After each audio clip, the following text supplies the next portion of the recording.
उर्दू में कुछ फ्रेजेस ऐसे हैं जिनको हम इंग्लिश में वर्ड टू वर्ड ट्रांसलेट नहीं कर सकते, और अगर हम इनको वर्ड टू वर्ड ट्रांसलेट नहीं कर सकते तो हम इनको फ्रेजेस से एक्सप्लेन करते हैं। जैसे दिन दहाड़े को इंग्लिश में कहते हैं इन ब्रॉड डे लाइट।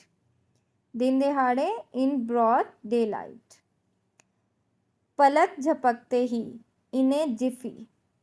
पलक झपकते ही इन्हें जिफी।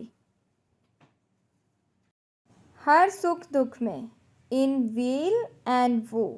हर सुख दुख में इन व्हील एंड वो। एक ही बार में इन वन गो। एक ही बार में इन वन गो। 24 घंटे राउंड द क्लॉक। 24 घंटे राउंड द क्लॉक।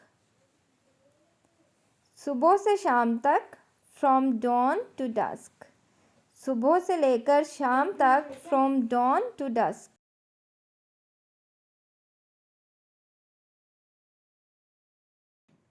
उसने दिन दहाड़े अपने भाई का कत्ल कर दिया। He murdered his brother in broad daylight.